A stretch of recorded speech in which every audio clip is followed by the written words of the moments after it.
Hey everyone, and welcome to The Explainer. Today we are jumping into the absolutely stunning world of Azul, and we're going to show you how to go from just making pretty patterns to turning these gorgeous tiles into a real point-scoring machine. I mean, this is a game that supposedly mesmerized a Portuguese king, and you can totally see why.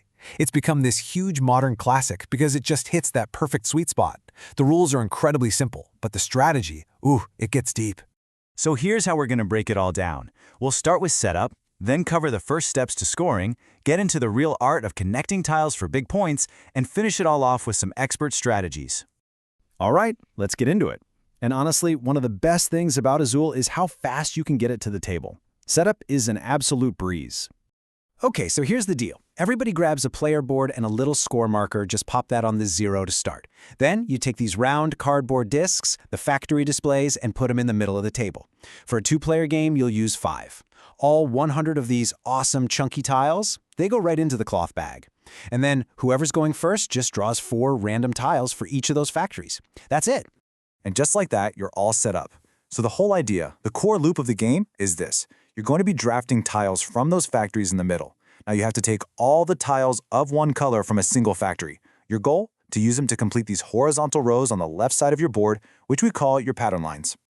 So, you've drafted your tiles for the round. Now comes the really important part, the wall tiling phase. This is where all that hard work actually turns into points. And listen, this is the crucial rule you've got to remember. You only score when you move a tile from a completed pattern line.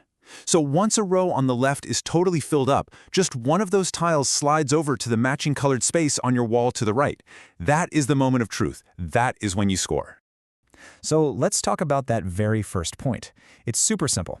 If you place a tile on your wall and it's not touching anything else, no neighbors horizontally or vertically, you get 1 point. That's it, 1 single point. But believe me, this is the foundation for everything that's coming next.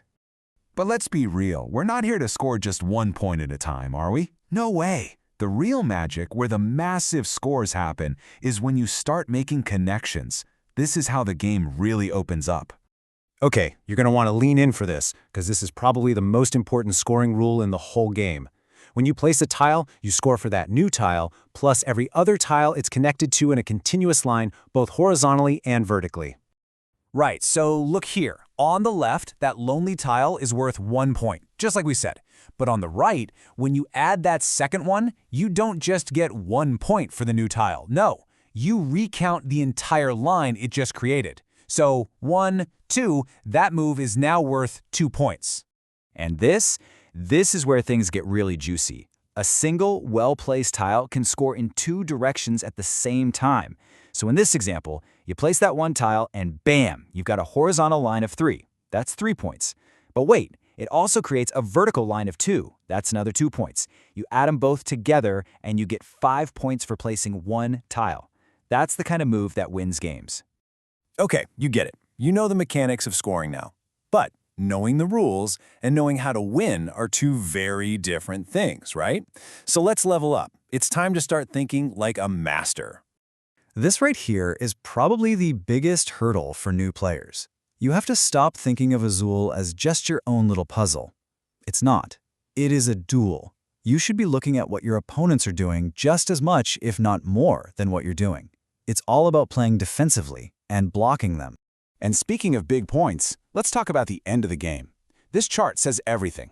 Finishing a horizontal row, yeah, you get 2 bonus points. That's nice. But finishing a vertical column, that gets you a whopping 7 points. That is over 3 times as valuable. So what does that tell you? Prioritize those vertical columns. That's where the money is. So, what's the blueprint for success?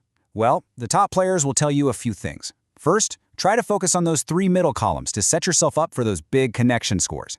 Second, play defense. You have to deny your opponents the tiles they desperately need. And that leads to the third point. Don't be afraid to take some negative points on your floor line. Sometimes you got to take a small hit to stop someone else from getting a huge score.